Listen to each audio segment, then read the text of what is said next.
Arctic blast. The city shivers, and it's going to get even colder. Conversation hurts. Sexual assault. Should universities be judge and jury?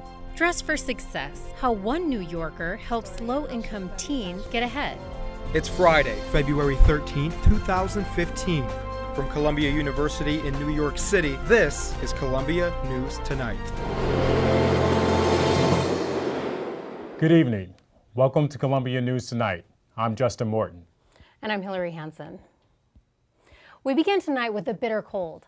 Not only did New Yorkers wake up to temperatures in the single digits, commuters on the Long Island Railroad and Metro North face long delays due to broken rails, and forecasters say worse temperatures are on their way. A winter weather advisory is in place for the weekend, and the National Weather Service is warning near blizzard conditions Saturday night. Among those people out in the cold was our reporter, Stephanie Beach. The streets may be bustling, and New York City may be full of tourists as usual, but it would be hard to find New Yorkers out and about today without their heaviest coats, scarves, and gloves. We're going to hibernate. But that's not an option for Ivan Medina, a security guard who spends his days outside in the cold. I want to go back to Florida. Where it is not 8 degrees, as it was here this morning. And that 8 degrees felt like -7 with the wind chill. By noon, we had a relative heat wave, 14 degrees with a -2 wind chill. These bitter cold temperatures are hitting a city that is already reeling from a rough winter. This year alone, we have seen over a dozen days with temperatures topping off below freezing. So how are New Yorkers dealing with this polar frost? I got a coat on, 1. I got a hoodie on, 2. Got a sweater on, 3. Got a t-shirt on, a long sleeve shirt on, 4. Another t-shirt on, 5. And a wife beater. Walter Wells is a vendor in Times Square. He's worried about slow business during the cold spell. If it's too hot, they don't like stopping. If it's too cold, they don't like stopping, even though they need scarves, hats, and gloves. And the freezing weather isn't ending anytime soon. Monday morning may be New York's coldest February 16th since 1888, with the temperatures dropping to just 1 degree and wind chills dipping to 15 below zero. So what's the best piece of advice New Yorkers have for each other? Stay home, drink some tea. Stephanie Beach, Columbia News Tonight. The cold weather, as hard as it is to deal with, may have some positive effects. Today, New York City broke another record. It has been 11 days since the last reported murder. Sade Afele-Beta is here to tell us that the temperature might have something to do with it. Sade? It's an unprecedented streak in a city once plagued by violence. Mayor Bill de Blasio acknowledged this fact in a statement this morning. This extraordinary streak of safety over the past several days is testament to the hard work of the men and women of the NYPD and further evidence that New York City is the safest big city in America. The last time the city experienced a stretch nearly this long was February 2014. That streak lasted 10 days. This year, no homicides have been reported since February 1st. Criminologist Deborah Deno believes that the cold weather is a factor in this. Because we've had so much snow in the city, certain crimes of violence, particularly murder, aren't immune to external effects such as weather. So, for example, usually the murder rate goes up during the summer when the weather is very hot. This continues a 2-decade trend of declining crime. Just over 300 people were killed in 2014, nearly 2,000 less than in 1990, and about half compared to 2001 figures. This afternoon, the police department said that there were no murders. So the streak continues. Justin? We've learned today that Officer Peter Liang's partner is ready to testify against the rookie police officer. On Wednesday, he pleaded not guilty in the shooting death of Akai Gurley. Officer Liang's partner testimony is said to be key to the grand jury's decision. Renee Wunderlich has the story. My nephew have been murdered. My nephew is dead. But Peter Liang can come and go as he pleases. Family members of Akai Gurley spoke out after New York police officer Peter Liang was indicted in the 28-year-old's death. And behind me right now, a small group of protesters is calling out for justice. Protesters say Gurley's death is yet another example of police brutality targeting African Americans. I feel like the New York City Police Department needs to be held accountable for all their actions, all their negligence, and all the murders that they have done. Liang's attorney, Stephen Worth, couldn't be reached for comment. Worth told the AP on Wednesday that the prosecution is off base. It's a tortured attempt to make the defendant look heartless. Nothing could be further from the truth. Officer Liang, who is Chinese American, was patrolling the Louis H. Pink houses in Brooklyn. Liang opened a door into the staircase, and his gun went off. Gurley was hit in the chest. It's common practice for officers doing vertical patrols to patrol with their guns drawn. Now, whether that's sanctioned by the police department, either in its patrol guide or its training materials, is a question that will probably come out of trial. Liang is charged with 6 counts, including manslaughter and official misconduct. We don't believe that Officer Liang intended to kill Mr. Gurley, but he had his finger on the trigger and he fired the gun. If found guilty, Liang could face up to 15 years in prison. No trial date has been set. Renee Wunderlich, Columbia News Tonight. Coming up, a single mom of 4 children, including a very sick child, hits the jackpot in Powerball. And we've got new information on the tragic car crash that killed legendary reporter Bob Simon. We are learning more about the crash that took the life of Bob Simon. The legendary 60 Minutes correspondent was killed in a horrific car accident Wednesday night in Manhattan. Now, there are serious questions about the driver's record.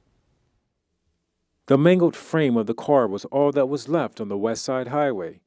The Lincoln Town Car carrying journalism icon Bob Simon crashed into the barriers separating the north and southbound lanes. Investigators confirmed Simon was not wearing his seatbelt at the time of the crash, and many other New Yorkers say when they are in the back seat, they do not either. And do you wear your seatbelt? Usually, but not in a cab. I also don't wear a seatbelt when I ride cabs, but we also don't require our school children to wear seatbelts when they ride school buses, so I don't really see what, it's not a big deal to me, I guess. I generally don't wear a seatbelt in a cab either, which doesn't really make sense now that I think about it. Authorities say his driver, Abdul Rashad Fadad, had 9 driver's license suspensions on his record, including violations for speeding. Authorities also say speed may have been a factor in the crash. Simon's career at CBS spanned nearly 5 decades. He covered stories from Vietnam to the war in Iraq, where he was held captive for 40 days. Simon won more than 40 major awards, including 27 Emmys and 4 Peabodys. Bob Simon was 73 years old. Bob Simon's final report on a drug to fight Ebola is set to air this Sunday on 60 Minutes. And we have another tragic death to report. New York Times media columnist David Carr died last night. The Times paid tribute to him on their front page today. Carr survived cancer and was candid about his past battles with drug addiction. His take on the worlds of journalism, publishing, and Hollywood will be missed. Carr was 58. There's a new study just out that suggests universities underreport sexual violence. But even so, some victims aren't ready to turn to the police. In this week's Focus Report, Greg Jackson tells us about the debate over who should have jurisdiction in handling such cases. Today's cold weather on Columbia University's campus masks the heat of ongoing discussions of sexual violence. So I'm having kind of an emotional moment right now because I realized it was about a year ago last week that I first ever spoke out about my experience being sexually assaulted as a freshman at Columbia University. Rodolphe Starr joined New York City public advocate Letitia James at a town hall Thursday in response to growing reports of sexual assault on campus. According to a U.S. Department of Education spokesman, 12 universities in New York State have pending Title IX sexual violence violations. And a recent study from the American Psychological Association finds that university reports of sexual assault increased by approximately 44% when audited by the Department of Education. So would reporting sexual assaults to police be better? The university shouldn't handle it, and they should report it directly to the authorities, because a university, it's a private institution. It's something that's not public. And this is a public situation, so therefore they should turn it over to the cops. Though Columbia News Tonight wasn't granted an interview with university officials, we were directed to Columbia's new and mandatory Sexual Respect and Community Citizenship Initiative. But some students want more from the program. You see things like them having options for students to complete consent education in ways such as TED Talks that are less than 30 minutes, and that is not nearly enough. The protest group, No Red Tape, Julia is a member, has been working with the university officials on new policies, but the group is against mandatory reporting to police. We look to the criminal justice system and how they handle cases of sexual violence. You hardly ever see convictions, and so something is missed, something's not working. And public advocate Letitia James agrees. Originally, when I first met with the survivors, a lot of the survivors, I was under the impression that they should be required to report these incidents to the police. But it's really about empowerment, and most of the survivors have indicated to me that they want to retain the power to determine whether or not they should report the incident to the police or not. On campus, there's concern that police aren't being sensitive enough to victims of sexual violence. But universities aren't sufficiently sensitive to the debate either. And others believe that universities, especially elite ones, may be reluctant to deal with the matter, as they seek to attract both new students as well as donors. Greg Jackson, Columbia News Tonight. Fueled by higher prices for oil, Wall Street closed out the week on a high note. The S&P 500 index rose to a record high, while the Dow Jones Industrial Average once again moved past the 18,000 mark. 3 very lucky people got a share of the 3rd largest Powerball jackpot in history, worth a whopping $564 million. Marie Holmes of North Carolina is one of the winners. Holmes worked 2 jobs at Walmart and McDonald's to care for her children, including one with cerebral palsy. She plans on saving the money for her children's college tuition. Up next, a lot of people rely on herbal supplements, but do the labels tell the truth? And a groundbreaking new device that could help people in the third world detect HIV. It comes from right here in New York City. Lots of Americans take herbal supplements, but last week, New York's Attorney General said tested supplements showed that many herbal products are contaminated, including echinacea, ginseng, St. John's worts, and others. In tonight's Consumer Watch, Lydia Hu has more about how to evaluate herbal products. Lydia? It's said to be a $61 billion industry, but the effectiveness of some herbal supplements remains in question. Americans rely upon them to help manage depression, common colds, and fatigue, among other issues. The Attorney General's test included 78 samples of herbal products. The results raised concerns. GNC on 125th Street was one of the stores whose supplements were tested. Results showed some supplements were mislabeled or contaminated with other plants. The store has now removed the questioned herbal supplements from its shelves, but they remain available for purchase online. Perhaps no one knows more about the consequences of contaminated supplements than Shelley Martin. He was wonderful. He was a wonderful husband. He was a wonderful dad. Shelley's dad, Murray Burke, died after taking a supplement called PC Specs to manage his prostate cancer. The supplement was contaminated with a powerful drug that made his cancer resistant to treatment. Shelley sued the manufacturer and settled a class action lawsuit in 2006.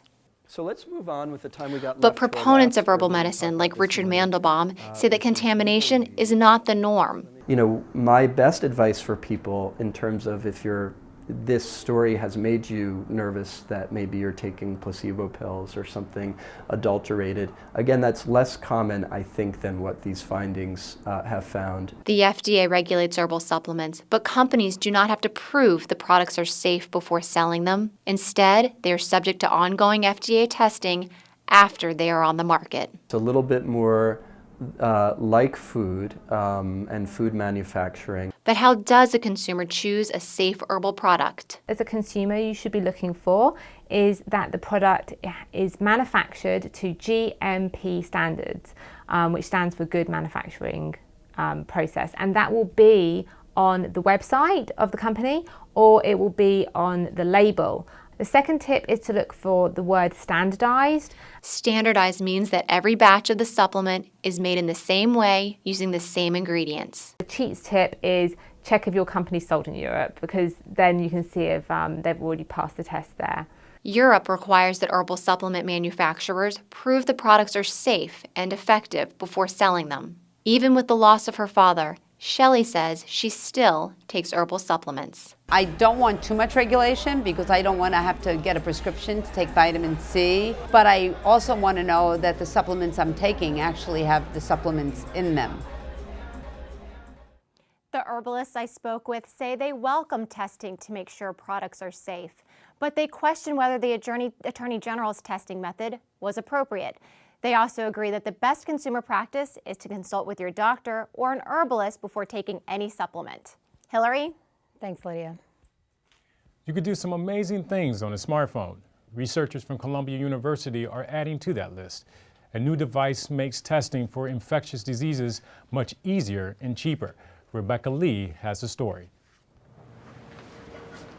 Juan Loxanaso Pin is a doctoral student working in this lab at the Columbia Engineering School. For 6 years, she has worked on only one project with Professor Dr. Samuel Sia.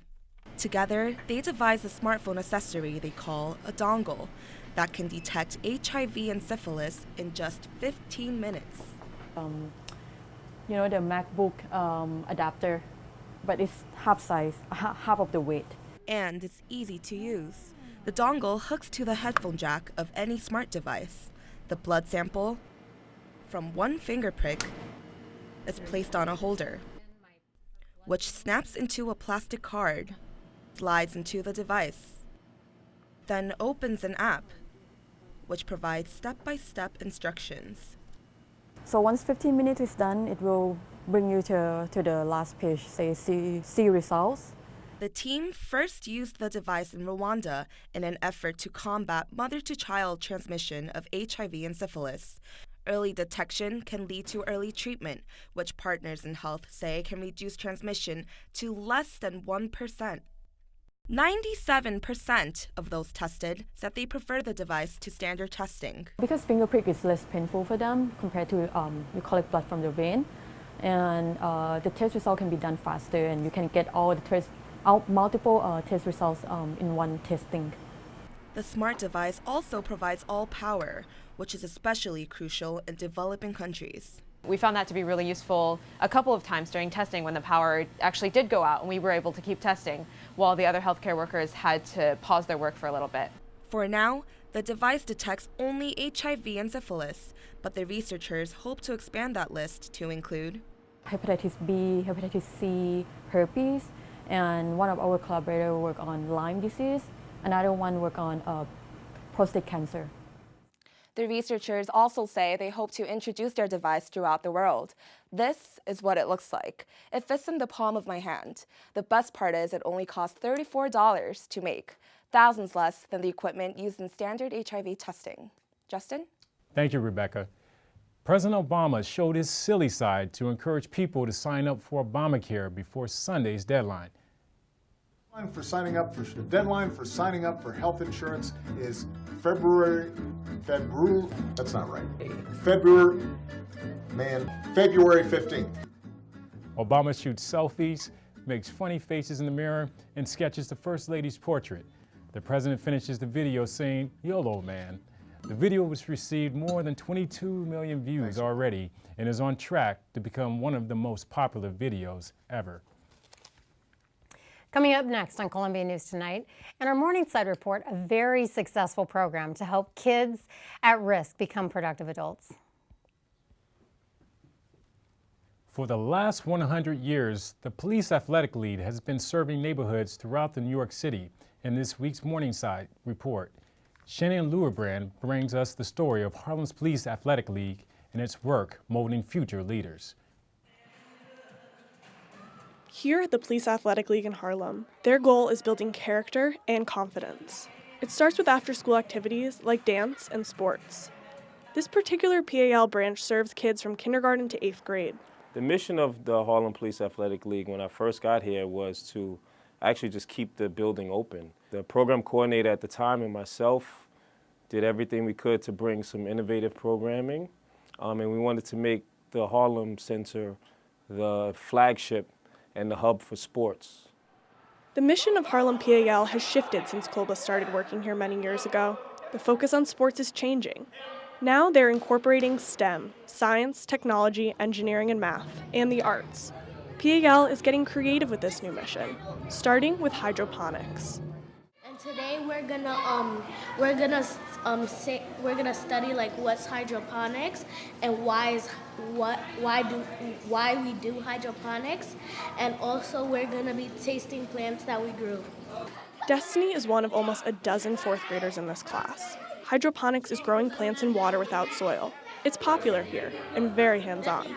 In the spring and summer, it's done outdoors. But cold weather does not stop these budding horticulturalists from growing their lettuce and basil. Hydroponics is a favorite activity, but for most at Harlem PAL, it's still all about sports. Sometimes we play football, basketball, and dodgeball and kickball. Anthony also likes to dance. On Wednesday, he participated in a dance-off with fellow classmates. Madeline Esquivel has been working here for 4 years. She says watching the kids grow into leaders and gain confidence inspires her. As a child growing up, I didn't have a lot of opportunities. I didn't have PAL in my life.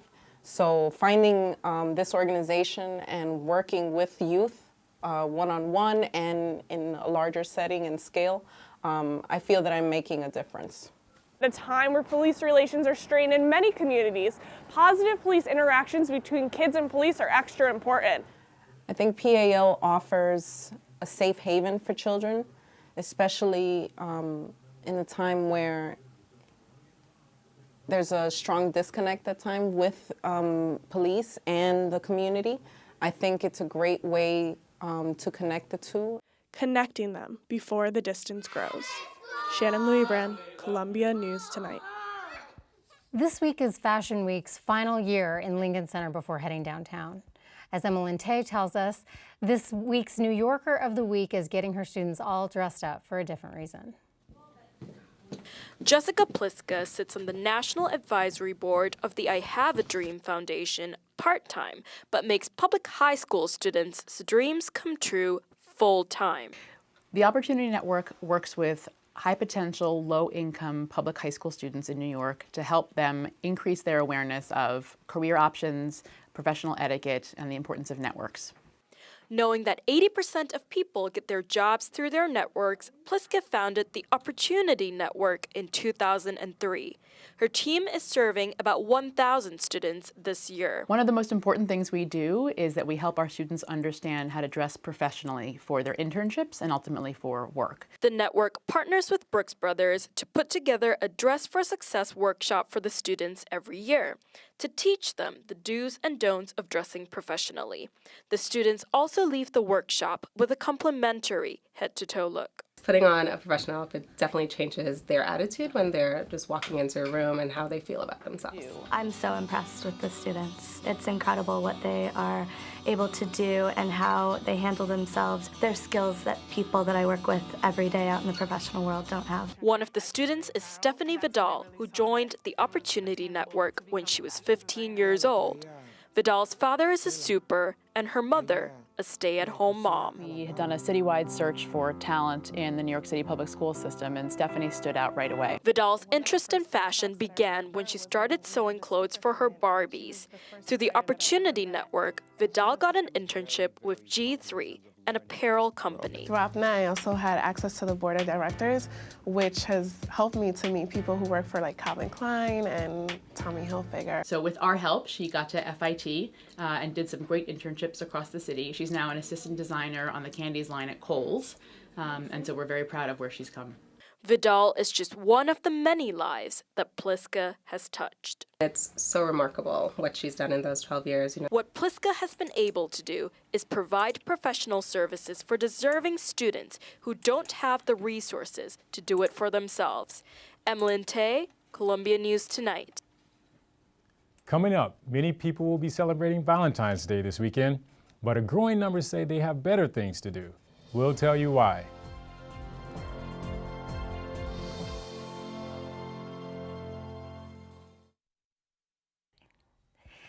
Hey, ever heard of trichodecaphobia? It's actually a fear of the number 13. Yes, today happens to be Friday the 13th. If you're superstitious, brace yourself. This year, we have got 3 of them. That's an unusual number for 1 year. The next time this will happen won't be until 2026.